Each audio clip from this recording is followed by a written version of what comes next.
I'll just say this, that the sin code is rampant. The sin code is in every single, not only every single individual, but the animal kingdom as well.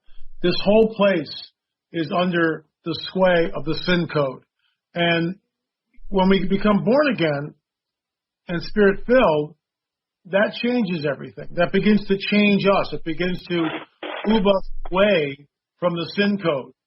Are we perfect? Of course not. But we no longer do the things that we used to do.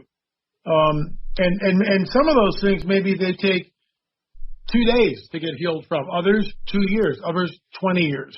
It depends. And I'm not saying, you gotta be under something for 20 years, but, in some cases, it takes a long time to change a person. Look, Moses went out in the desert and tended sheep for 40 years before he came into his ministry. Paul, 14 years, before he goes after he goes up to Jerusalem, 14 years.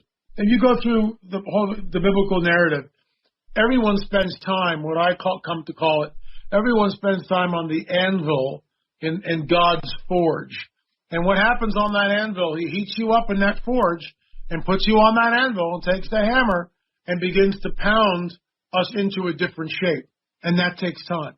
But that is the process. I no longer am the man that I was 37 years ago when I came across the line and accepted Jesus into my heart.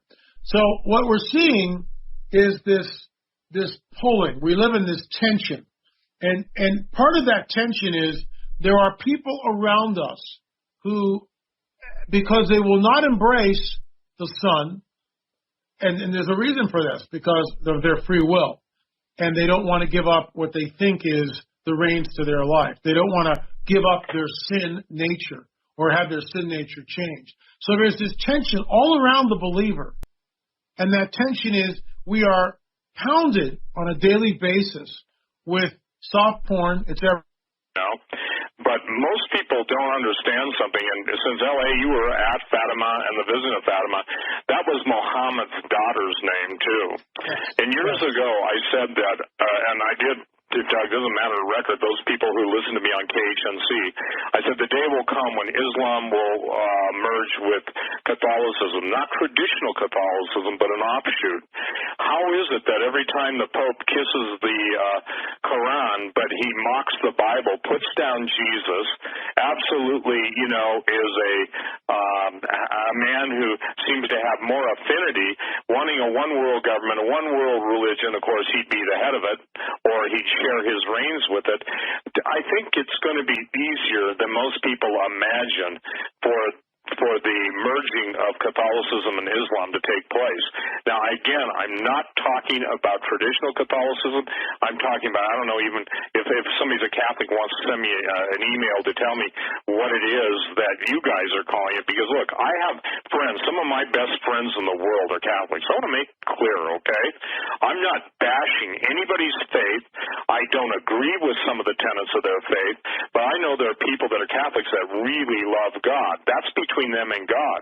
But I will tell you this, when someone comes on the scene, fulfills all of the qualifications of the false prophet, when that guy, and I'm sorry, when that guy in the white suit starts to knock Jesus, my fur goes up, okay?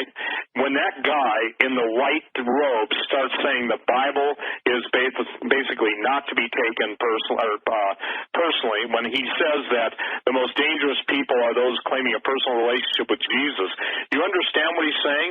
Individuality doesn't count anymore. You must be assimilated by the vomitus Borg from hell. Now, obviously, I'm adding the vomitus Borg from hell. The other statements are truly his. You can go on any search engine and type in. So, because Christians have been wishy-washy, because we've been spineless, I'm talking, everybody's got and me too. Look, I've got a major internet presence, and, I thank God for that. But, the deal is, it's when we're calling people to prayer that God moves on our behalf that stuff gets done. Obviously, my rants haven't changed a thing at this point, but what it does change is me recognizing that I can't do this stuff. The anger of man doesn't work the righteousness of God. I know that. But there's also a holy indignation. And Doug, when Jesus said, suffer the little children to come unto me, I can see now what he meant by that. Why? Why, oh God? Why?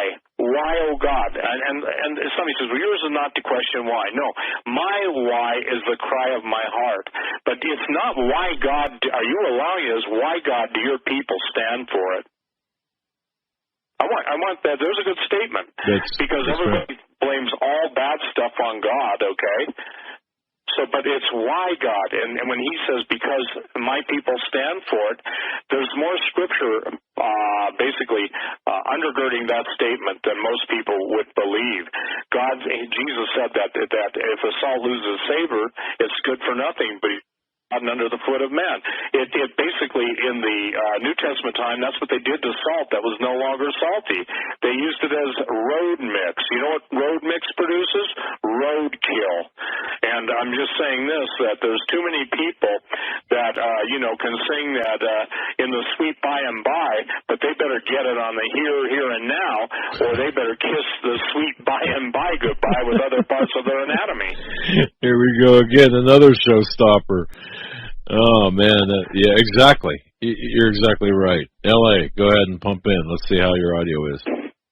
Yeah, I hope the audio is working. Yes. I don't know why it's cutting out like that. But, I was just talking about the sin code and how being spirit-filled and born again changes a man or a woman and begins to mold us and shape us by being in God's forge, heated up in that fire, pounded on that anvil into a different shape, the shape that he wants us to be.